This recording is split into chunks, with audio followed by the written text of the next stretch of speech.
की भारत माता की वंदे वंदे। বৰমাত বাটাচাৰাত বিজেপিৰ নিৰ্বাচনী কাৰ্যালয় মুকলি। এবাৰ বিটিচিত বিজেপিয়ে চৰকাৰ গঠন কৰিব বুলি মন্তব্য বিজেপি প্ৰাৰ্থী ৰিদীপ কুমাৰ ডেকাৰ। সমাগত বিটিচি পৰিষদৰ নিৰ্বাচনক লৈ তৎপৰ শাসক বিৰোধী ঠায়ে ঠায়ে আৰম্ভ হৈছে নিৰ্বাচনী প্ৰচাৰ। বৰমাত ২৪ নং মুছলপুৰ পৰিষদীয় সমষ্টিৰ উদ্ধাৰ নামি পৰিছে বিজেপি দল। বিজেপিৰ ২৪ নং মুছলপুৰ পৰিষদীয় সমষ্টিৰ প্ৰাৰ্থী ৰিদীপ কুমাৰ ডেকাই সমষ্টিটোৰ বিভিন্ন প্ৰান্তত সভা সমিতিৰ জৰিয়তে আৰম্ভ কৰিছে নিৰ্বাচনী প্ৰচাৰ অভিযান। নিশা বাক্সা জিলাৰ বৰমাৰ বাটাচাৰাত নিৰ্বাচনী কাৰ্যালয় মুকলি অনুষ্ঠান উপস্থিত থাকি ৰিদীপ কুমাৰ ডেকাই কয় যে ২২ বছৰীয়া অপশাসন দূৰ কৰাৰ সময় আহি পৰিছে। এবাৰ কোকৰাঝাৰত বিজেপি চৰকাৰ আহিব। অহা ১২ ছেপ্টেম্বৰত বৰমাত মুখ্যমন্ত্ৰী হিমন্ত বিশ্ব শৰ্মাৰ আহিব বুলি তেওঁ জনায়। News desk report Arunodoy Assam.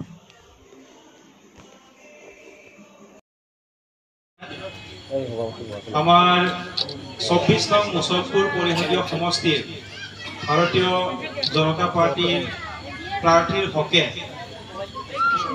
অনুষ্ঠানত মঞ্চত উপবিষ্ট সন্মানীয় আমাৰ ভাৰতীয় জনতা পাৰ্টীৰ জ্যেষ্ঠ তথা নমস্য কাৰ্যকৰ্তা তাৰিণী বৰ্মন ডাঙৰীয়া, আমাৰ OBC মৰ্চা মুছলপুৰ মণ্ডলৰ সন্মানীয় সভাপতি ৰূপম হাজৰিকা ডাঙৰীয়া, আমাৰ বীৰেন হালৈ ডাঙৰীয়া, সাংগঠনিক দায়িত্ব দি প্ৰেৰণ তেখেতে আমাৰ কাৰণে আহিছে। ভাৰতীয় জনতা পাৰ্টি এনেকুৱা ধৰণৰ এক ৰাজনৈতিক দল য'ত আমি সকলোৱে নিজৰ সমষ্টি নহ'লেও আমি গৈ পেলাই তাত আমাৰ কাৰ্যকৰ্তাসকলক আমি সহায় কৰোঁ একেলগে মিলি। লগতে আজিৰ এই অনুষ্ঠানত উপস্থিত থকা আমাৰ অন্যতম সাধাৰণ সম্পাদক জিতুমণি বৰ্মন ডাঙৰীয়া কৰি আমাৰ ৰাইজৰ মাজত ব্যাপক উৎসাহ। এইবাৰ সকলোৱে মুছলপুৰ পৰিষদীয় সমষ্টিত সকলো জাতি জনগোষ্ঠী মিলি এইবাৰ বিজেপিক বিপুল ভোটত জয়ী কৰাব। আপোনালোকেও নিশ্চয় গম পাইছে। আৰু আমি ভবাতকৈও অধিক উৎসাহেৰে আৰু আগ্ৰহেৰে ৰাইজ ইতিমধ্যে সংগঠিত হৈছে, সিদ্ধান্ত লৈছে যে এইবাৰ মুছলপুৰ পৰিষদীয় সমষ্টিত ভাৰতীয় জনতা পাৰ্টীক বিপুল ভোটত জয়ী কৰাব।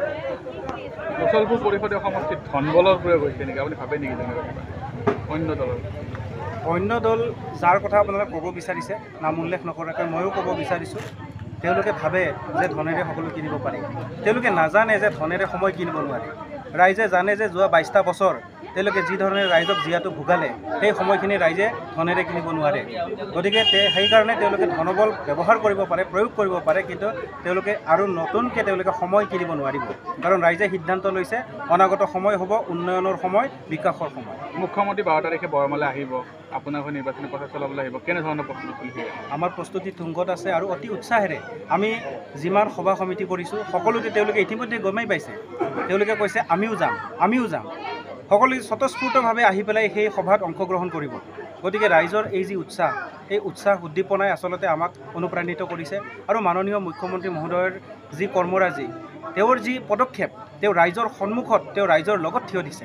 গতিকে সেইকাৰণে যিহেতুকে তেওঁ ৰাইজৰ লগত থিয় দিছে, ৰাইজ তেওঁৰ লগত আছে। আৰু সেইকাৰণে মুখ্যমন্ত্ৰী মহোদয়ৰ সভাত মুখ্যমন্ত্ৰী মহোদয়ক ধন্যবাদৰ হাত চাপৰি, আশীৰ্বাদৰ উৰুলি আৰু তেওঁৰ জয় জয়কাৰ কৰিবৰ কাৰণে ৰাইজ তাত পাৰ ভঙা উৎসাহেৰে তাত তেওঁলোকে অংশগ্ৰহণ কৰিব। আমি সকলোৱে প্ৰত্যক্ষ কৰিম। গতিকে কেনেকুৱা মানুহ কিমান হ'ব ইয়াত? জনসমাগম কেনেকুৱা হ'ব? জনসমাগম বুলি এইটো সংখ্যাৰে ক'ব নোৱাৰি, কিন্তু কথাটো হৈছে কি, যিখন তাত ফিল্ড আছে আপোনালোক সকলোৱে জানে, সেই ফিল্ডখন ভৰি পেলাইও হয়তো ফিল্ডখন নধৰা হৈ যাব। আৰু হয়তো গোটেই চকে বজাৰে কেৱল মানুহেই মানুহ ভৰি পৰিব, কেৱল মানুহেই মানুহ। আৰু মুছলপুৰ এইটো কৰিব নাপায়। সেইটো হৈছে আমি য'ত বিচাৰিছোঁ সৰ্বশ্ৰেষ্ঠ হ'ব লাগে, আমি আমাৰ যি ইতিহাস তাক পুনৰ উদ্ধাৰ কৰিব লাগে। তাৰ পৰিৱৰ্তে তেওঁলোকে জমিদাৰী প্ৰথাক আকৌ পুনৰাবৃত্তি কৰিব ইয়াত বিচাৰিছে। গণতন্ত্ৰক হত্যা কৰি পেলাই ইয়াতে তেওঁলোকে জমিদাৰী প্ৰথা, যেনেকৈ জমিদাৰসকলে আগতে দুখীয়া ৰাইজক তেওঁলোকে প্ৰৰোচনা কৰি তেওঁলোক প্ৰতাৰণা কৰিছিলে। তেওঁলোকক চহী কৰিব দিয়ে টিপ চহী, তাৰপাছত কিবা এটা সামান্য মূল্যৰ বিনিময়ত গোটেই সম্পত্তি তেওঁলোকে বাজেয়াপ্ত কৰে। গতিকে তেনেকুৱা ধৰণৰ মানসিকতাৰে যিসকলে কাম কৰিব বিচাৰিছে, ৰাইজে ইতিমধ্যে তেওঁলোকক প্ৰত্যাখ্যান কৰিছে। কাৰণ কিয়নো নিজৰ ঈশ্বৰ, নিজৰ ভগৱান, নিজৰ ইষ্ট দেৱতা সকলোৱে তেওঁতকৈ ঊৰ্ধত কাকো নাৰাখে। গতিকে যিয়ে এই কাম কৰিছে তেওঁ মহাপাপ কৰিছে, গতিকে মহাপাপৰ ফল তেওঁ নিশ্চয় ভুগিব। গতিকে এনেকুৱা কাম কৰিব নাপায়, গণতন্ত্ৰত তেনেকুৱা কাম কৰিব নালাগে।